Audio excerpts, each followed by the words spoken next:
Thank you, Jesus, for a new day.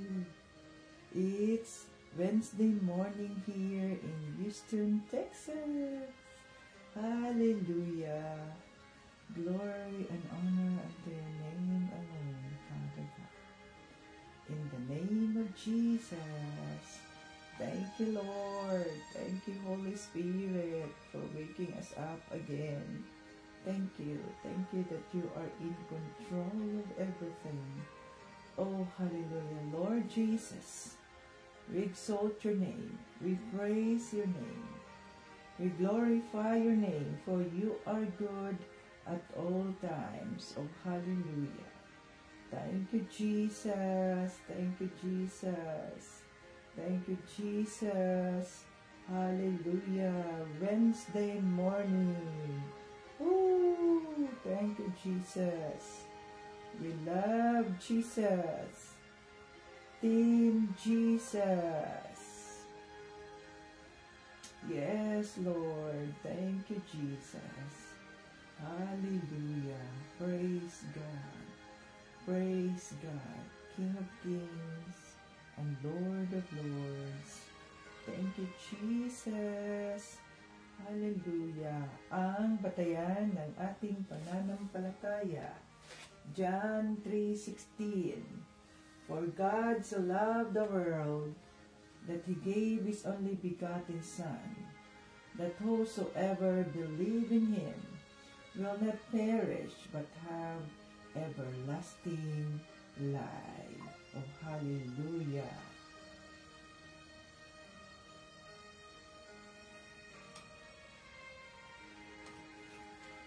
Happy moments, praise God. Difficult moments, seek God. Quiet moments, worship God. Painful moments, trust God. And every moment, thank God in the name of Jesus. Hallelujah. Holy Spirit, thank you for your faithfulness. Thank you, Holy Spirit. Oh, hallelujah. Hallelujah. Thank you, Jesus. Praise the Lord for His faithfulness. King of Kings and Lord of Lords. Ayan, welcome dito sa ating live. Ngayon ay Wednesday morning dito sa Houston, Texas. Hallelujah. Ayan. So, welcome Facebook joiners, viewers, YouTube viewers. Ito si Tita Bets fresh from the bed. Hallelujah. Thank you, Jesus. At tayo ay magpuri sa ating Panginoong Hesukristo.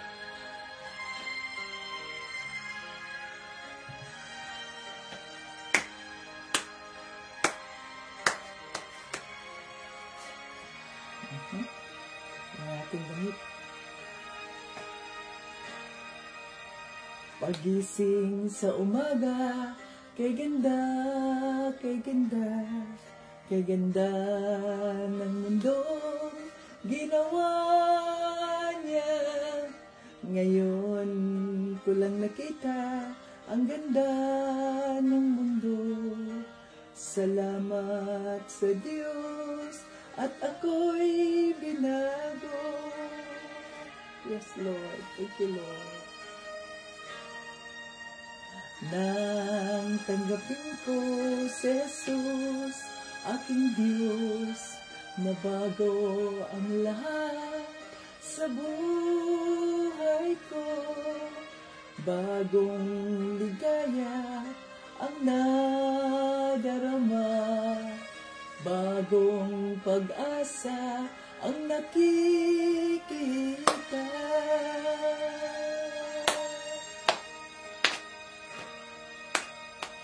Lahat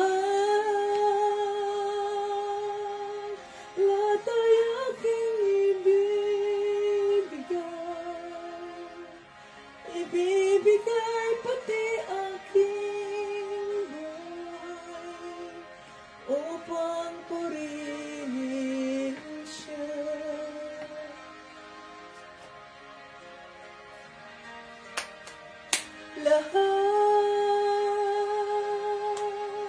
lahat ay aking ibibigay pati aking buhay upang purihin siya.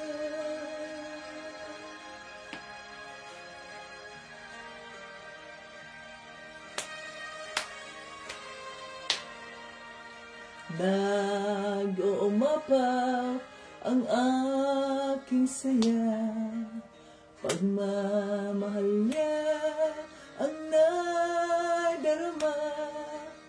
Kay ganda ng buhay na nasa kanya, purihin ang Diyos, purihin si Jesus.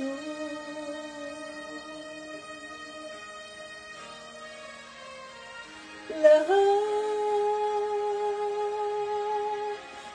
ay aking ibibigay pati aking buhay upang purihin siya.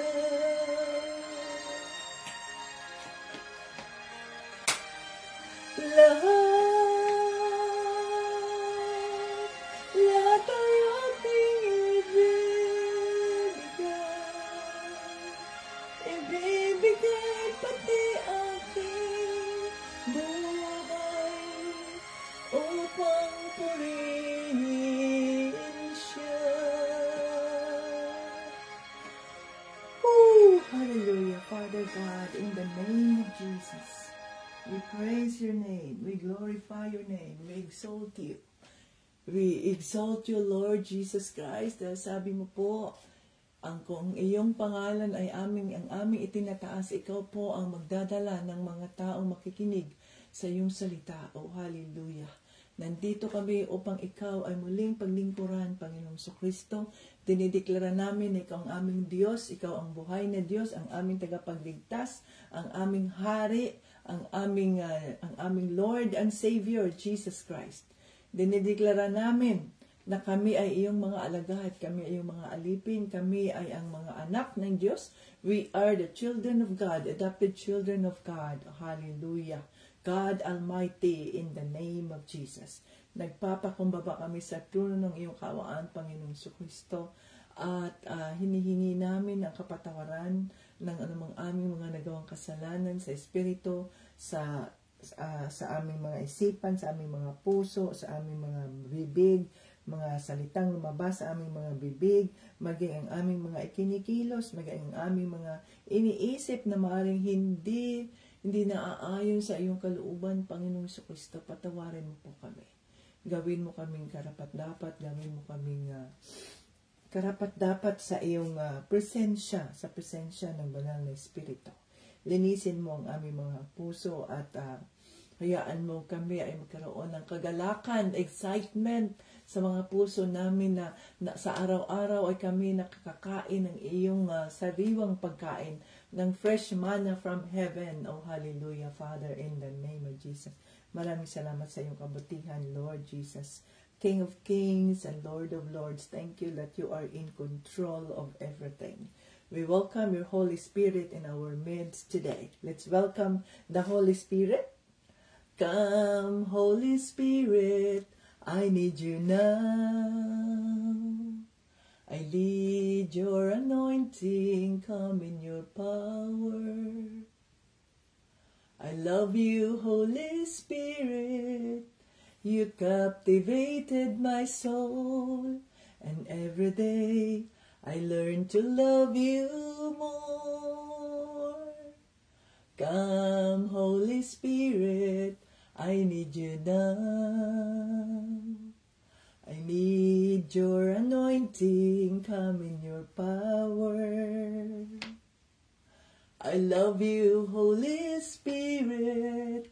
You captivated my soul, and every day I learn to love you more.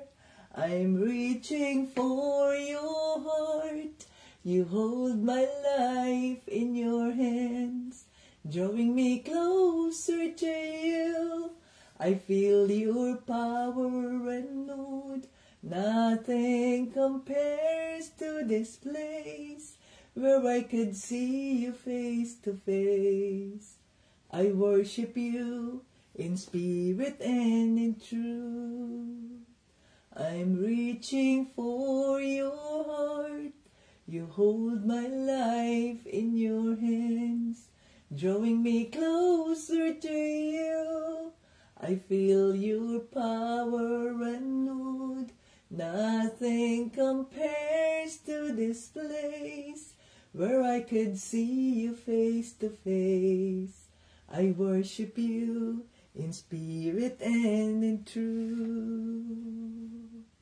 We worship you in spirit and in truth. Yes, Holy Spirit, sinasamba ka namin sa Espiritu at sa katotohanan. We love you, Holy Spirit. We welcome you in our midst. And sabi sa salita ng Diyos, 2 or 3 gathered in your name. In the name of the Lord Jesus Christ, you will be there. So we acknowledge na higit kami sa 2, higit kami sa 3 na nandito ngayon at kinikilala ang iyong presensya. Buksan mo ang aming mga isipan, buksan mo ang mga mata ng aming mga puso. Open the eyes of our hearts nang maintindihan namin ang mensaheng nais mong iparating.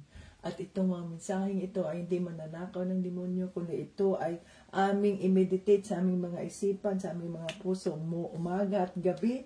Ito ang aming maging ilaw ng aming mga daan, maging lampara ng aming mga paa, mga ilaw ng aming mga daan, upang kami ay makasunod sa kalooban ng Diyos Ama sa pamamagitan ni Panginoong Kristo at sa gabay ng banal na Espiritu. Dinideklara namin ang live na ito ay holy, sanctified by the blood of Jesus. Oh, hallelujah!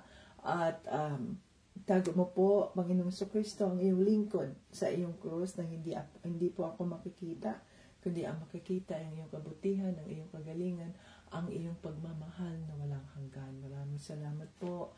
Pinabalik namin, pinasasalamatan namin, hinihiling, at ang lahat ng papuri at parangal ay aming ibinabalik sa pangalan ni Kristo. Sa Diyos Ama, sa pangalan ni Kristo at ng banal na Espiritu. Amen! Hallelujah! Thank you, Jesus, sa kanyang kabutihan, at tayo ay nandito muli sa kanyang bahay. Yako!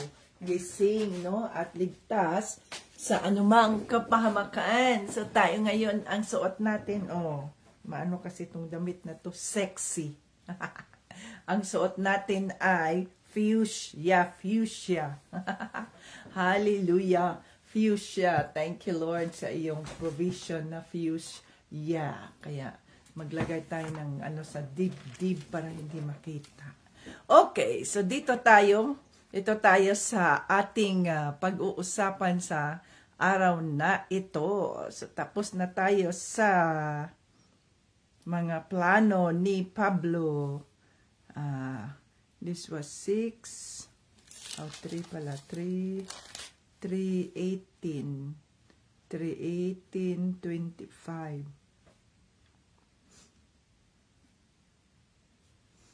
So kahapon, ang binigyang pansin ng banal na Espiritu ay ang pagiging generous ng mga Kristiyano. Na ibig sabihin no, na hindi tayo nabubuhay lamang sa ating sariling pangangailangan, na nakapokus lang tayo dito sa anong sitwasyon natin, kundi ang titingnan natin ay yung malawakang pagtingin natin sa body of Christ, na sa pamamagitan ng ating contribution sa ating offering, kahit na magkano lamang yon, ay ito'y maaring, ito ang tinatawag natin dito mga ka-Team Jesus ay seeds. So ito yung seeds, kahit pag kami ay nagpapadala ng budget no sa mga bata, ay sinasabi namin sa kanila, ito na ang seeds mula sa ating Panginoong Kristo. So ang seeds na ating itinatanim, ito yung itinatanim nating seeds, nang sa ganoon, pag seeds, yun, tinanim mo So mag-aani yun siya, magbubunga yun siya, magbubunga.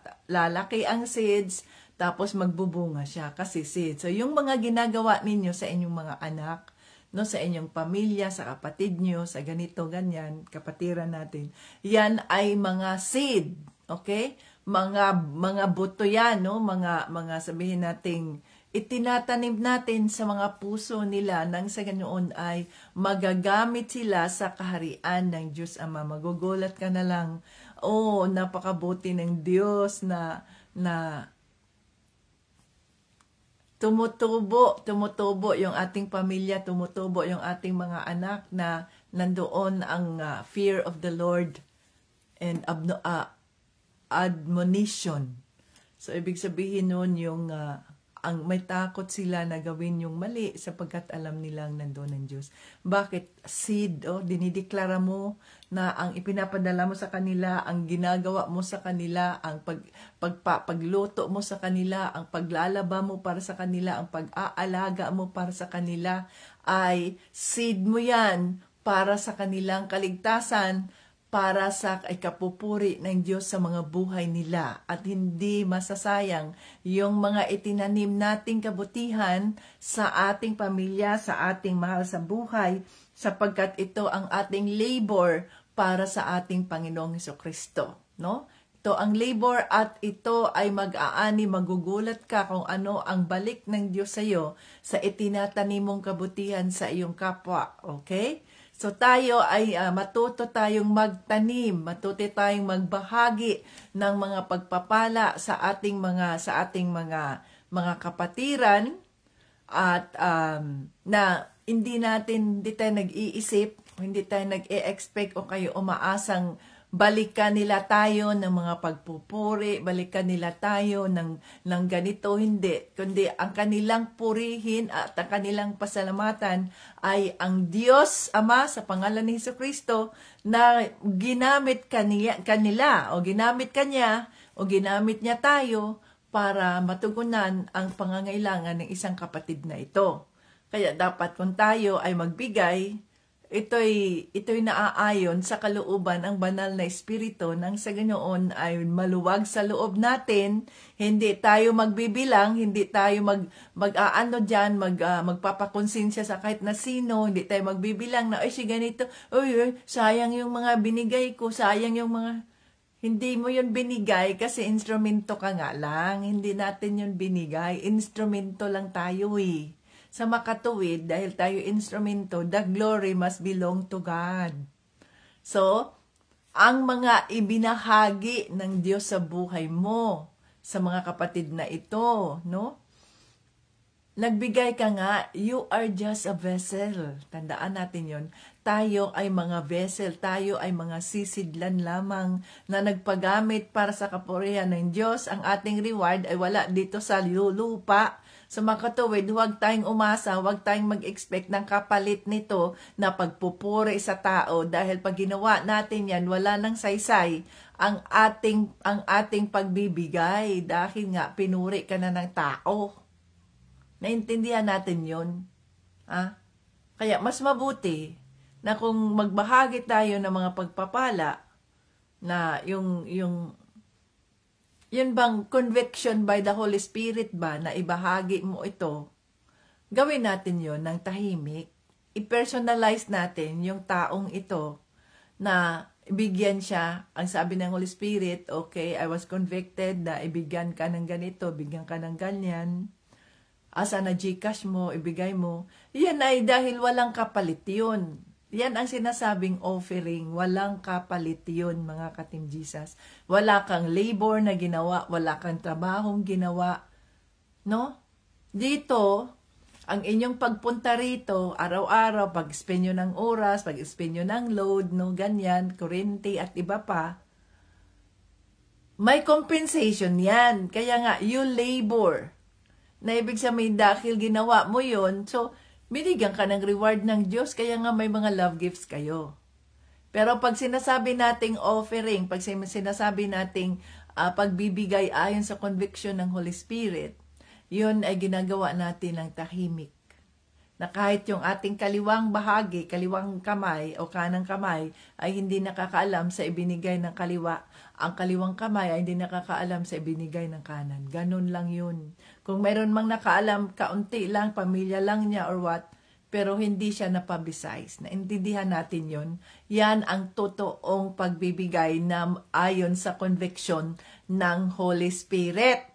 Hindi yun ayon sa sarili niyong conviction o conviction ng demonyo na magbigay kayo tapos hihingiin ninyo ang kapalit na kailangan ganito ha, kailangan gawin nyo, kailangan ganito ngayon na. Hindi yan offering. You are compensating them because you are demanding something from them. Naintindihan ninyo yun? Compensation ang tawag nun. Compensation. Hindi yan offering. Okay? Okay, so dito na tayo. Tapos na tayo sa, ayan, binigyan na tayo ng pagkakataon ng Diyos, no, na maging a grateful or a gracious or a generous giver. So, uumpisahan natin yan by month of April na ang bawat team, ang bawat chapter ay magkakaroon kayo ng tinatawag nating giving. Ayan. So, mag-giving tayo mga ka-Team Jesus. Pag sinabi ng Holy Spirit, ay magbigay ako ng ganito. Okay, padala niyo yan. At pipili rin kayo ng inyong treasurer na ang treasurer ay dapat Team Jesus member na kung saan magre-report doon sa ating group chat kung ano na ang update ng inyong pera, no? Kasi maaring magdasal kayo kung sino-sino ang pipiliin ng Diyos na maging tapat. Dahil pagdating sa pera, maraming natitimtal o natutukso pagdating sa pera. Okay, so dito tayo sa last part ng 1 Corinto, ang katapusang tagubilin,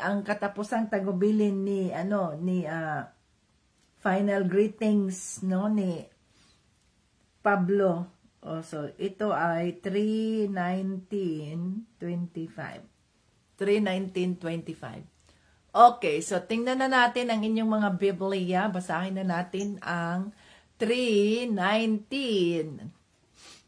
3:19. 1 Corinto chapter 16 verses 13 to 24. Okay, katapusang tagubilin. Maging listo kayo at magpakatatag sa inyong pananampalataya at magpakatapang kayo at magpakatibay. Ang anuman ang inyong gawin ninyo ng may pag-ibig. O anuman ang ating gawin natin ng may pag-ibig sa Panginoong Hesukristo. O sabi dito, maging listo kayo at magpakatatag ng inyong pananampalataya. Magpakatapang kayo at magpakatibay. Be strong and courageous. 15. Alam ninyong si Estefanas at ang pamilya niya ang unang naging Kristiyano riyan sa Akaya. Inilaan nila ang kanilang mga sarili sa paglilingkod sa mga pinabanal ng Diyos.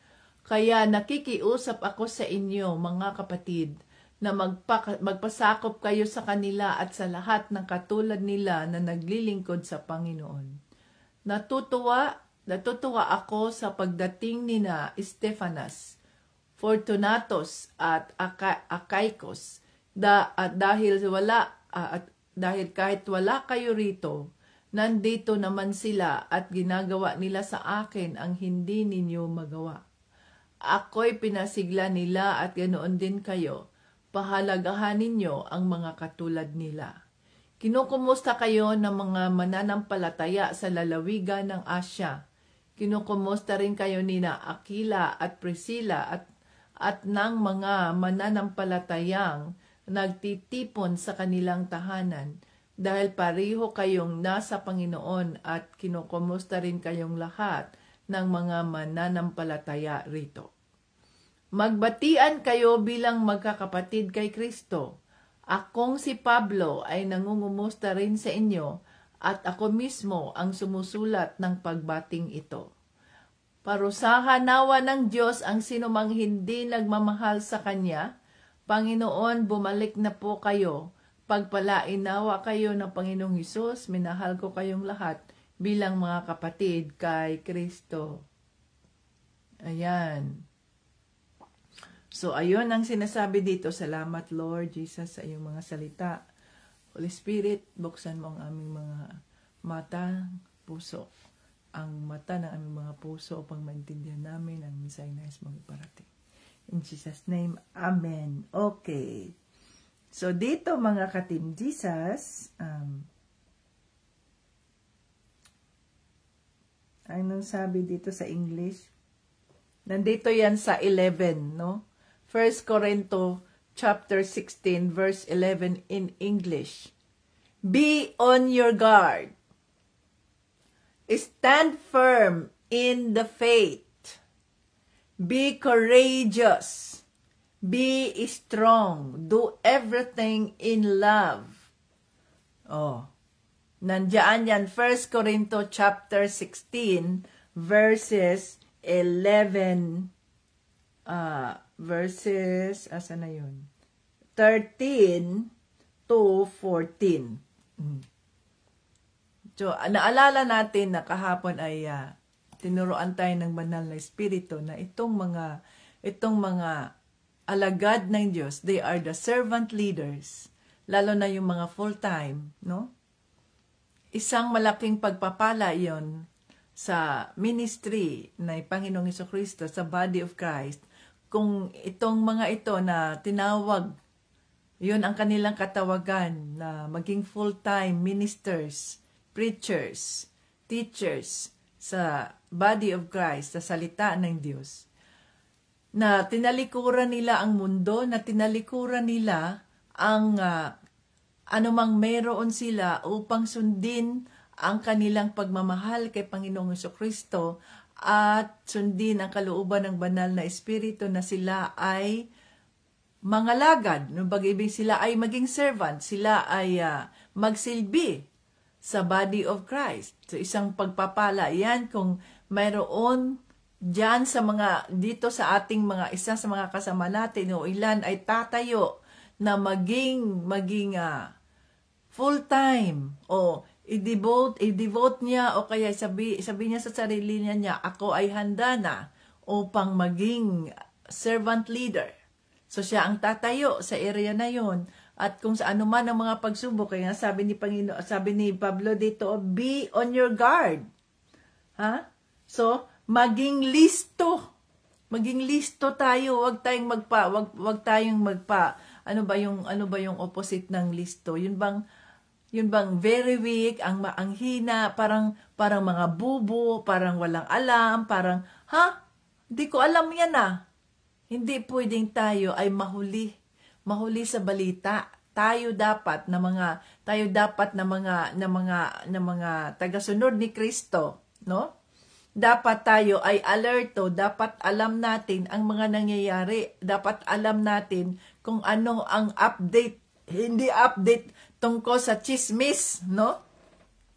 Kundi update yon tungkol sa mga nangyayari sa mundo na may kaugnayan sa mga sinasabi dito sa salita ng Diyos. Kagaya halimbawa, noong March 14 ay nagkaroon ng red moon. Ang red moon ay nasa Ezekiel, may pakahulugan ang red moon na yan. At nakikita natin ang patuloy at tumataas na increase o na tumataas na mga insidente o mga pangyayari sa kalikasan. So ito'y nangangahulugang we are now on the birth pang. Alam niyo yung birth pang, yung pain, yung we are now on the end times and we are now on the labor days. Na kung saan kung ikaw ay isang nanay ay naiintindihan mo ang ibig sabihin ng birth pang. Ibig sabihin nun ay yung sakit, yung labor pain na nararamdaman ng isang ina bago lalabas yung kanyang baby, na hindi mo maintindihan ang sakit, ang pain. Ikaw ay nasa bingit ng kamatayan, ang iyong isang paa ay 50% na nasa death row, 50% ay nandoon naman sa kaligtasan. So 50-50 kapag ikaw ay nasa labor pain bilang isang ina. So, hindi madali mga ka-Team Jesus. So, dapat ay tayo ay maging alerto, na? Ang sabi dito, alerto. Maging alisto tayo, listo kayo at magpakatatag sa inyong pananampalataya. Magpakatapang kayo at magpakatibay.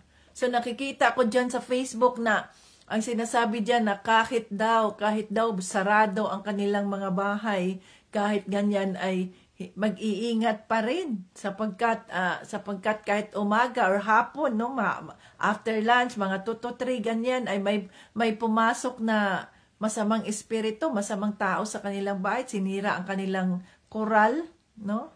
Sinira ang kanilang pinto, ganyan-ganon.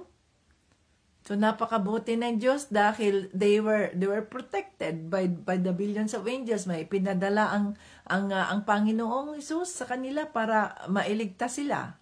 So ganun ba? So dapat tayo ay maging alerto.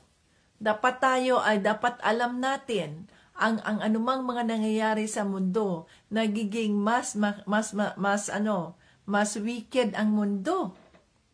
Diyan sa Pilipinas, sinasabi maraming nalululong sa masamang druga. So, ang hirap, makikita mo yung hirap ng buhay, hirap ng mga sitwasyon natin. Hindi natin maipaliwanag kung bakit. Yan ay mga sintomas, yung symptoms. Yan ay mga paalala, yun ang sinasabi nating mga signs, no?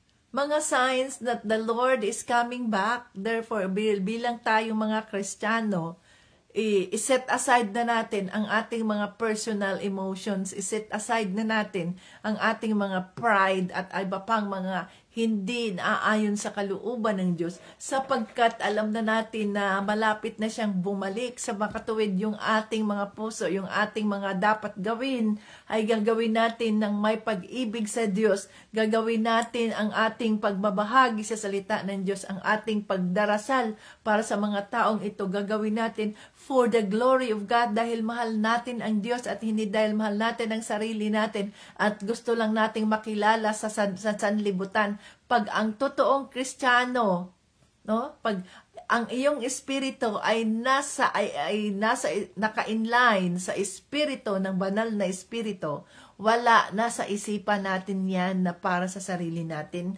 kundi ang iisipin na lang natin ay para sa kapurihan ng Diyos Ama. So we have to search our hearts. Ano pa ba ang ating mga prioridad? Tingnan ninyo, sabi dito ni Pablo, kinikilala niya yung mga taong ginamit ng banal na espiritu para sa kanya, makapag-encourage sa kanya. Ayan, si Estefanas, si Fortunato, si Acacia, dahil kahit wala kayo rito, nandito naman sila.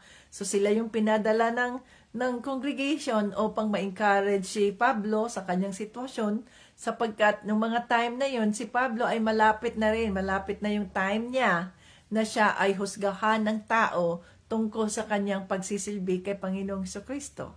Subalit, walang sinayang na pagkakataon si Pablo upang magpatuloy pa rin ang kanyang mentoring, okay? Ang kanyang teaching doon sa mga iba-ibang church na inimpisahan niya.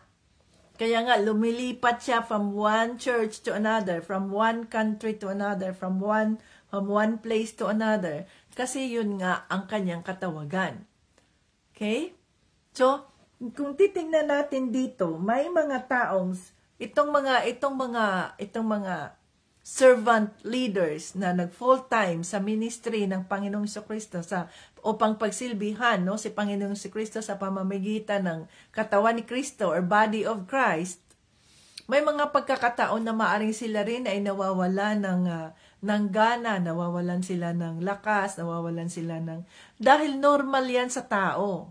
Sapagkat tayo nga, likas tayong makasalanan, ang ating katawang lupa ay likas na makasalanan. Kaya nga, nalinis tayo sa pamamagitan ng tubig at nilinis tayo sa pamamagitan ng banal na espiritu.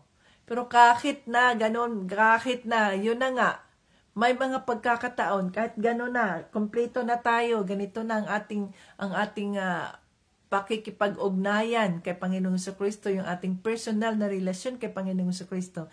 May mga pagkakataon pa rin na makakaranas tayo ng ano man yun, yung ng mga kahinaan.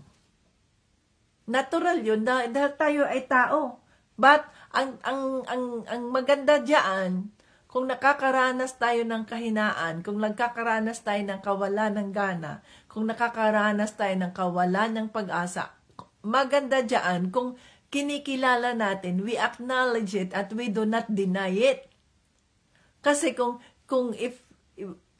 nag-denial tayo, if we do self-denial, like, no, hindi, wala, I'm good, I'm okay, walang problema sa akin, ganito, okay lang ako, gusto ko lang magpahinga, gusto ko lang, ganyan ba? If we deny that we experience that depression, we experience that sadness, we experience that loss of hope, if we deny it, the Lord God Almighty, the Lord Jesus Christ cannot help us if we deny it.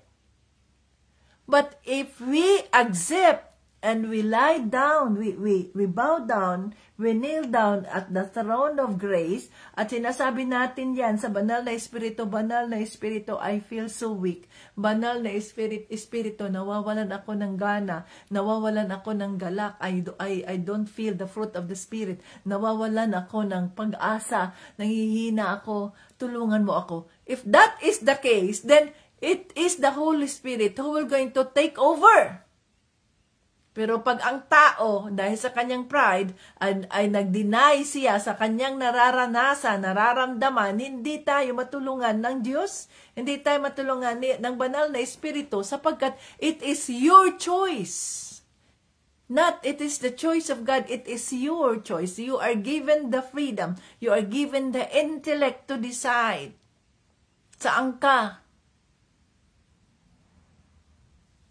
Kay Kristo ka o kay Satanas. Ganun lang yun. Walang nasa gitna. So, kailangan nating aminin. Kailangan nating maintindihan. We have to search our heart. Bakit ako nagaganito? Anong nangyayari sa akin? Bakit ako short-tempered? Bakit madali akong umiinit ang ulo ko? Bakit ganito, ganyan? What is wrong with me? Maaring ikaw ay maaring kahit ikaw ay nandito sa live, nakikinig ka sa salita ng Diyos, subalit ang pakikinig mo ay dito, pumasok sa kabila, sa taingang ito, lumabas naman sa kabilang tainga, kaya hindi na retain, hindi na isa-isip, hindi na isa puso ang salita ng Diyos, kaya parang walang effect sa buhay mo ang salita ng Diyos. Hindi mo na ipamuhay, no? Hindi mo na ipamuhay ang salita ng Diyos sapagkat you deny that you experience such negative things in your life. So magpakatotoo tayo mga ka-Team Jesus. Kahit si Pablo ay ibinahagi niya na may mga pagkakataon na siya ay malungkot, na siya ay nawawala ng pag-asa sapagkat siya tao lamang at sa pamamagitan ng ating kahinaan, tayo ay nagiging malakas dahil si Panginoong Jesucristo ang ating kalakasan. Ang ating mga kahinaan, ang ating kawalan ng pag-asa, ang ating kalungkutan, ang ating mga pag-aalala ay dapat na nakilala natin yan. At sa pamamagitan ng pag-acknowledge, nagiging anxious ako. Father God, I'm sorry, naging anxious ako. I forgot na sinasabi mo sa iyong salita. Do not worry about tomorrow, for tomorrow has its own worries. Kahit nga yung mga ibon na hindi naman niya nagluluto, yung mga ibon, no? Yung mga ibon, yung mga tanim, yung mga bulaklak, yan, namumulaklak na naman ang mga bulaklak. Bawat sa tuwing winter, sila ay namamatay, sila ay natutulog. Pagdating ng spring ay unti-unti na namang yung patay na parang kahoy na lang na ganyan. Pagdating ng spring ay unti-unti namang nagigreen na siya. May mga dahon na kaunti-unti hanggang sa ganyan. Ang gaganda nga ng mga kulay nila, ang mga ibon, ang gaganda nga ng mga kulay nila na hindi naman sila nagsuot noon. It is the Lord na ang nagpaganda sa kanila. How much more tayong tao, nalikha ng Diyos, and we have the Spirit in us, created in His image and likeness. Kaya lang, minsan may pagkakataon na we chose not to accept our situation. Instead of accepting it, oh Lord, forgive me, ito yung aking nararamdaman. Heal me, comfort me, Lord. Encourage me with your words. At nang sa ganoon ay maintindihan natin ang mensahe ng Diyos, nang sa ganoon ay yun bang magpakalasing tayo sa presensya ng banal na Espiritu. Tsaka halip na tanggapin natin na itong nararanasan natin, itong nangyayari sa atin, ang ginagawa natin, we chose to go to mga kahilayan. Alam niyo yung mga kahilayan, no? Yung mga makamundong mga ginagawa ng tao, okay, punta doon sa mga inuman, punta doon sa mga sing-along, punta doon sa mga bar, punta doon sa kung gano-ano, para mawala sa isipan ang kanyang sitwasyon, sa halip na harapin natin ang ating mga sitwasyon sa buhay. Kaya nga sabi, maging alerto kayo, maging listo kayo, at magpakatatag sa inyong pananampalataya. Yan o, sabi, be on your guard, stand firm in the faith, be courageous, be strong, do everything in love. So, paano natin magawa in love itong ating, itong pagsisilbi natin sa Panginoon kung we deny, kung mayroon tayong denial sa mga sarili natin na may problema tayo, there is something wrong with us? No, it's okay. How are you? It's okay. Ako, I always say, how are you? I'm blessed. I am blessed, of course. Why? Kahit may mga problema ako nararanasan, at minsan ay ako'y nawawala ng pag-asa, ganyan. But I am still blessed. Why? Because I seek the presence of the Lord, to God be the glory, instead of seeking the presence of the world in me. Kasi if you seek the presence of the world, you chose to go with people na naghahalakaka, nagiinuman, parang walang problemang nangyayari sa buhay nila. That is not what Christians need to do. Hindi yan ang ating refuge na pumunta tayo sa kung saan-saan. Hindi yan yung ating refuge, kundi ang refuge natin ay ang magpakumbaba sa trono ng kaawaan ng Diyos at kilalanin natin na tayo ay mahina, na tayo ay nagkasala, na tayo ay nawala ng ganyan. Help my unbelief, Lord. Saka tayo tulungan ng Diyos, saka tayo kung kinikilala natin. Now, we cannot do this on our own. We cannot do this on our own. Yan ang kulang sa mga Kristiyano minsan. We deny the fact. We deny the situation na we are in. We deny. Tinatago natin. So, ang nangyayari, pag sumabog, nag-suicide na. Hindi ko na kaya to. No? Meron pa doong, kinuwento yung isa kong kasama sa office na nag-live siya habang siya ay nagpakamatay. Biruin mo yan. Sa halip na makapag-influensya tayo ng kabutihan sa ating kapwa, ay tayo pang nagpa-influensya na gumawa din sila ng kagaya ng ginawa niya kasi nawalan siya ng pag-asa. Nasayang yung katawan ng tao, nasayang yung buhay ng tao, na mayroon pang ang ibang mga buhay na nasa ospital, naghihintay ng donor, naghihintay naghihintay na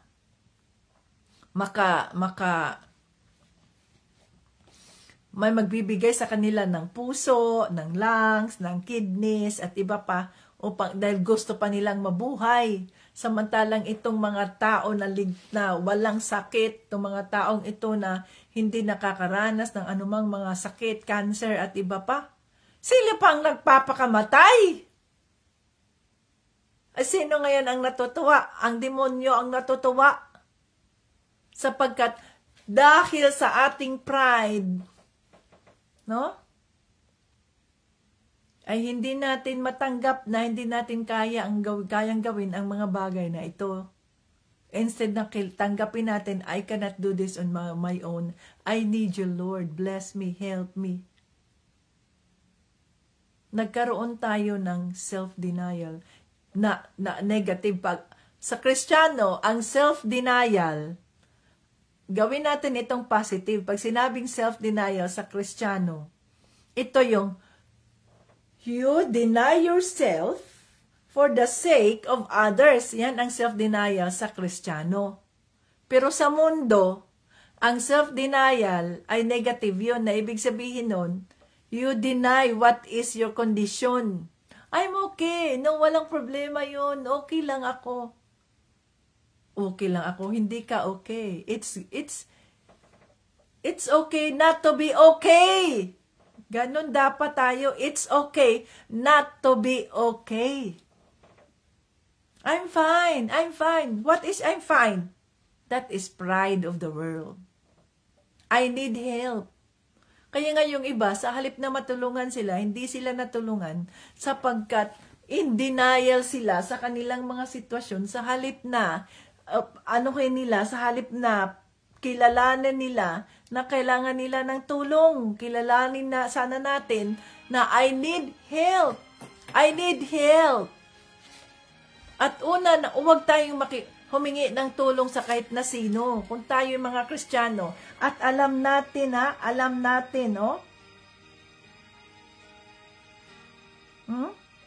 Sabi dito ni Pablo sa basahin natin. Magbatian kayo bilang magkakapatid ni Kristo. Kaya nga, magkumustahan tayo bilang mga kapatid ni Kristo. Akong si Pablo ay nangungumusta rin sa inyo at ako mismo ang sumusulat ng pagbating ito. Parusahan nawa ng Diyos ang sinumang hindi nagmamahal sa Kanya. Panginoon, bumalik na po kayo. Gusto na ni Pablong bumalik na si Jesus? Pagpalain nawa kayo ng Panginoong Hesus. Minamahal ko kayong lahat bilang mga kapatid kay Kristo Jesus. So ayan, magbatian tayong lahat, mga kumusta na kayo mga kapatid? Kung bago tayo magsabi diyan sa Facebook kung ano mga nararamdaman natin, mas mabuti pang magsabi tayo sa Panginoon, hingi natin sa Panginoon, sa banal na Espiritu, Lord, ako ay nawawala ng pag-asa, tulungan mo ako kung ito'y mamarapatin mo ay magpadala ka ng isang kapatid, magpadala ka ng anghel na magbigay sa akin ng mensahe sa ganitong aking sitwasyon na maaring kahit ang taong ito ay tagapakinig lang. Nakikinig lang siya sa iyong mga hinaing. Minsan ay hindi naman natin kailangan na mayroong magbigay ng kanilang suhestyon. So kung hindi naman tayo hininga ng suhestyon o ng advice, huwag tayong magbigay ng advice. Kasi maaring hindi nila kailangan yung advice mo. Ang kailangan lang nila ay yung taong nakikinig sa kanila, sa kanilang mga hinaing. Mayroon lang silang napalabasan ba yung kanilang kabigatan sa puso nila na ito sitwasyon nila, hindi nila maibahagi sa kanilang mga husband o sa kanilang mga asawang babae o sa mga anak nila sa ganyan, at ikaw ang gagamitin ng Diyos bilang tainga. Kaya nga ang tainga natin, parang hati siya, ang tainga, hati. Hati ang ating tainga, hati. Na ibig sabihin nun, hati siya. Pag isinama natin, parang ganun ang ating tainga, di ba? Parang ganun yung tainga natin, Pag isinama natin yan, parang puso na siya. Di ba? So, ang puso ay hindi yan nagsasalita, nakikinig lang yan. Kikinig. Do it with the love of the Lord. Makinig ka lang. Maaring yun lang ang kailangan ng taong ito, makinig. May makinig sa kanya. Pagkatapos na maibahagi niya, mga nararamdaman niya, ganyan-ganyan, pwede mo namang sabihin, okay sis, thank you for sharing. This is confidential. I respect your privacy. I am praying for you. That's it! At maaaring sa pamamagitan lang na yun, ay mapagaan ang pakiramdam ng taong yun. It's more than enough, mga ka-Team Jesus. It's more than enough. Hindi natin kailangan palaging magsasalita. Kahit sa pagbabahagi mo lang ng salita ng Diyos, magpakatatag tayo. Na maging alerto tayo kasi of course, natural yan na ang demonyo ay nasa paligid natin at tayo ay tinutukso niya. Subalit kaya nga pinaalala ni Pablo sa atin, magpakatatag tayo sa ating pananampalataya kay Kristo. Panghahawakan natin ang kanyang mga pangako. Wag tayong mawala sa kanyang presensya. Basta na lang, okay, naka-join ako sa Bible study, okay na. No. We are not ordinary Christians. We are servant leaders.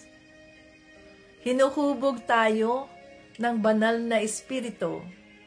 Hinuhubog kayo ng banal na espiritu para sa kanyang malawakang gawain.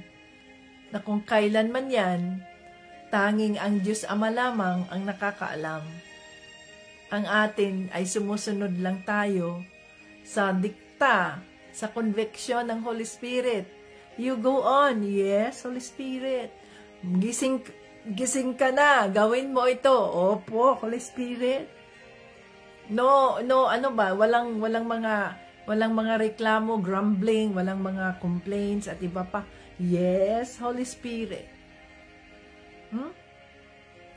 Yun yung pag tayo ay nawawala ng pag-asa, we do not seek the comfort of the world. Naiinom-inom ka, lalasing-lasing ka dyan, punta ka dyan sa kapitbahay mo, nagtatawanan kayo at nagchichismisan kayo dyan. Hindi ba yan kapuri-puri sa harap ng Diyos? Sana kung pumunta ka sa kapitbahay mo, at kahit ikaw you are in pain, mayroon kang pinagdadaanan, pag sinabi ng Holy Spirit sa'yo, you share the Word of God to these people, you pray for them, at sinusunod mo rin yun ay nagbibigay sa atin ng kapayapaan, yun ay nagbibigay sa atin ng galak. Kaysa ang tingnan natin ay ang ating, yun ba yung, we are very narrow-minded, na ibig sabihin ng narrow, ay yun lang, kung ano lang yung nakikita sa mata natin, yun lang, yan ang sitwasyon natin, so natatabunan na tayo, hindi na tayo nakakakita ng iba pang mga opsyon, wala nang opsyon. No. Our God is beyond what we can see. Kaya yung ating pananampalataya dapat ay beyond what we can see. Hindi tayo nananampalataya dahil ito'y nakikita natin. Ang ating pananampalataya, ang faith, no? Ay hindi yan nakikita, pero ito'y nararanasan.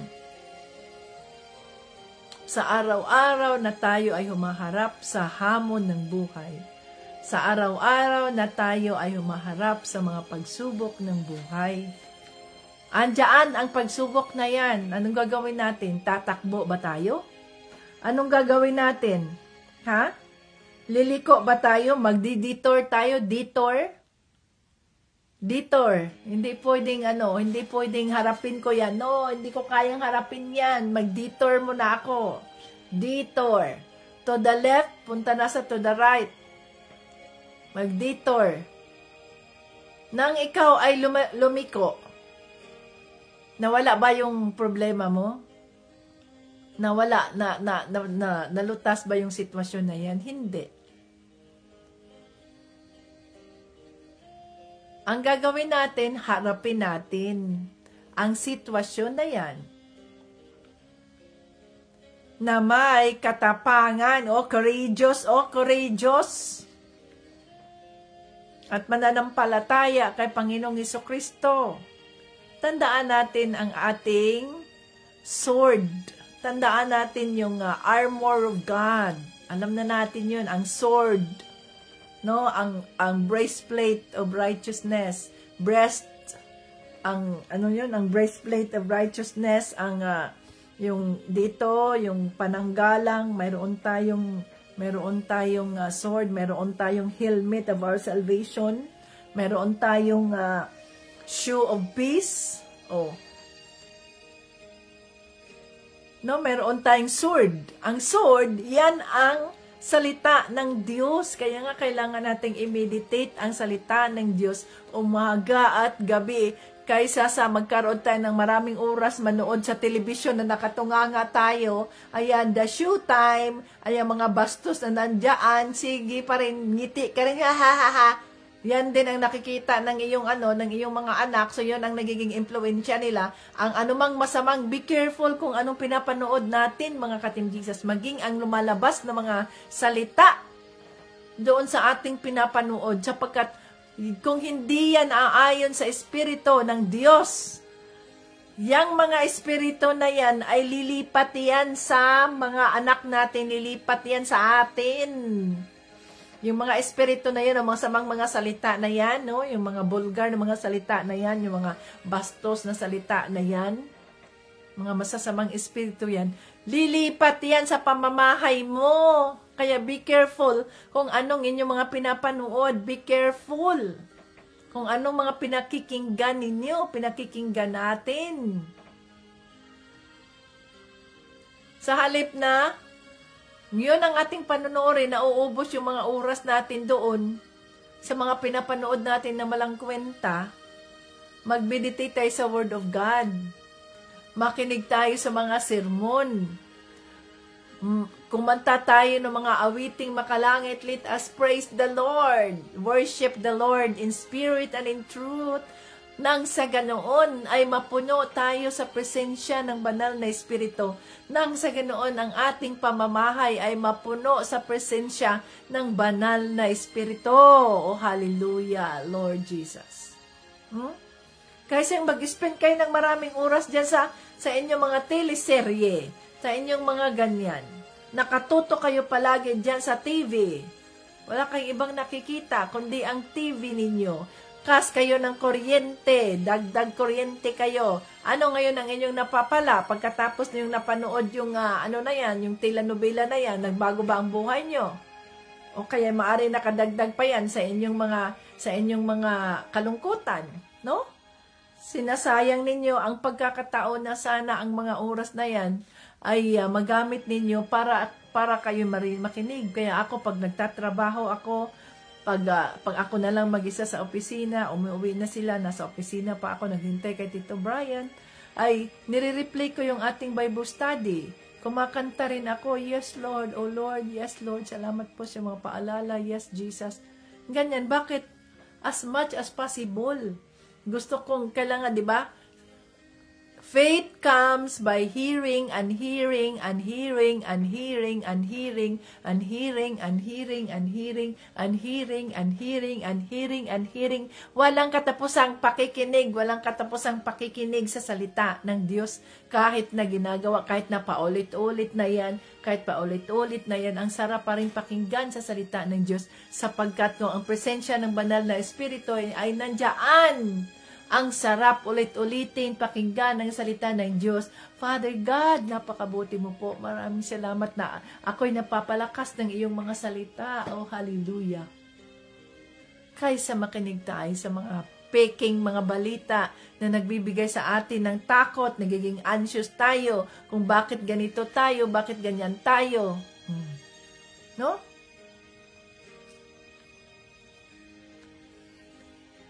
Ituro natin sa ating mga anak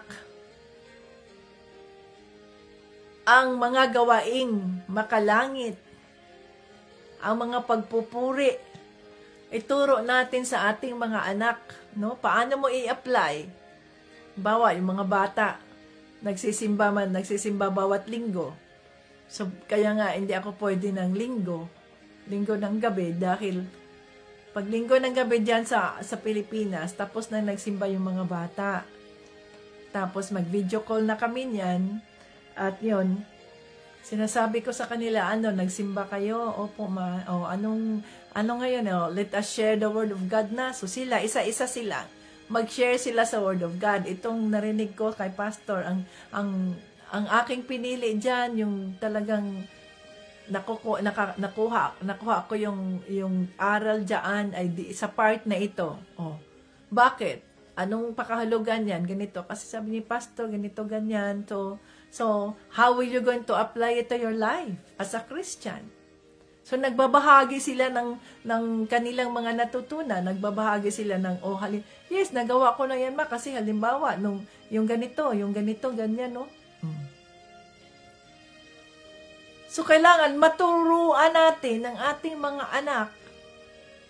Hindi lang i-memorize ang salita ng Diyos, kundi paano mo ito nagagamit sa buhay mo. How will you going to apply it to your life? Para ang salita ng Diyos ay maging buhay na patutuo sa buhay mo, na nangyayari yan dahil yun ang nasinasabi sa salita ng Diyos. Last Sunday, ang natutunan nila is, trust in the Lord with all your heart, doon sa Proverbs 3, and lean not on your own understanding. In everything you do, acknowledge Him, and He will direct your path.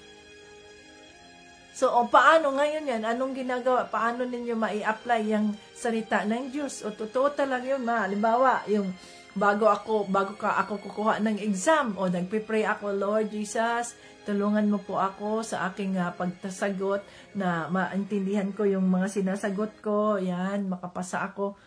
That's how simple. But yun ay nasa salita ng Diyos. Trust in the Lord with all your heart, and lean not on your own understanding. Sa kanilang mga desisyon na, ito, desisyon ko kung anong gagawin ko dito, ganyan. I acknowledge the Lord. See? Ganyan dapat ang gawin natin sa ating mga anak. Turuan natin sila. Gabayan natin sila. Ipagdasal natin sila. Let us offer our children to the Lord. Father God, I offer these kids to you. They are yours. Patatagin mo ang kanilang pananampalataya sa iyo. Gamitin mo ako, gamitin mo ang pamilya ko, ganito, para mapatatag ang kanilang pananampalataya, na makikita nila na ako ay may Kristo sa puso ko, na makikita nila na ganito.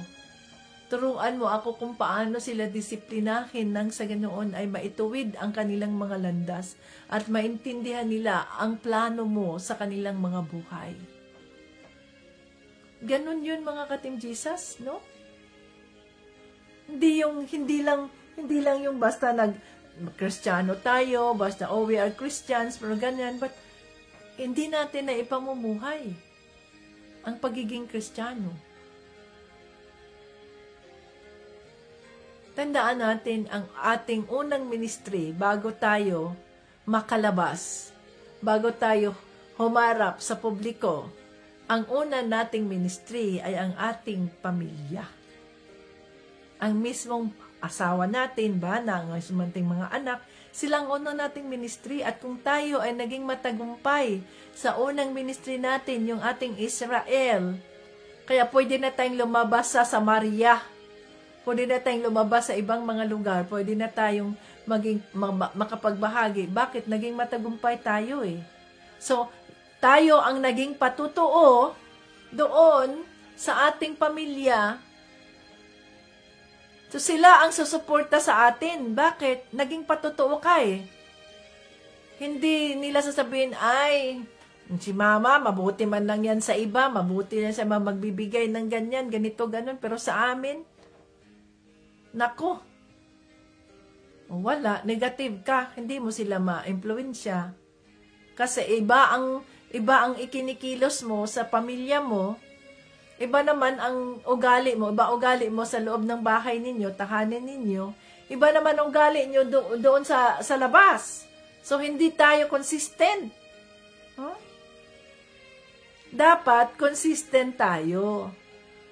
Kung ano ang kabutihang ipinapakita natin sa labas ng ating tahanan, yun din dapat ang kabutihan na ipinapakita natin sa ating pamilya, sa mga magulang natin, mga kapatid natin, sa ating mga anak, mga asawa, ganun ba?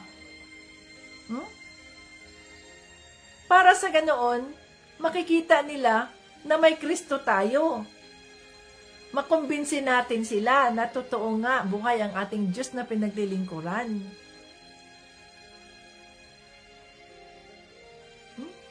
Rebuke Israel na naman tayo nito ngayon.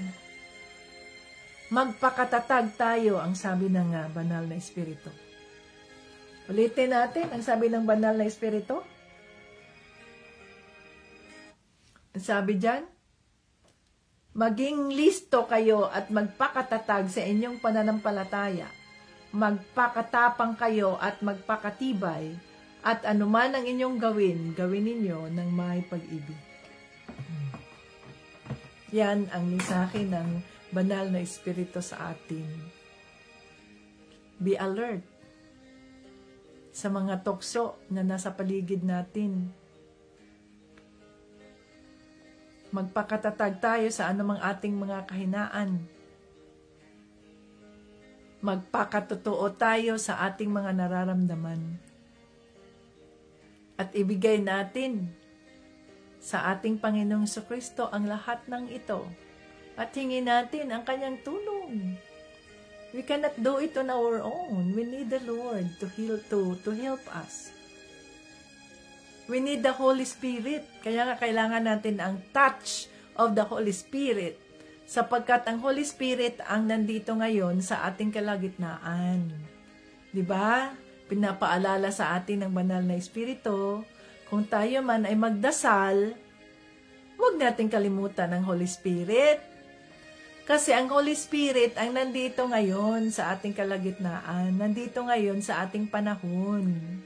So, huwag natin kalimutan ang banal na Espiritu because He is also God. God the Father, God the Son, God the Holy Spirit. Hindi lang si Panginoong Jesucristo, God the Holy Spirit in Jesus' name. No?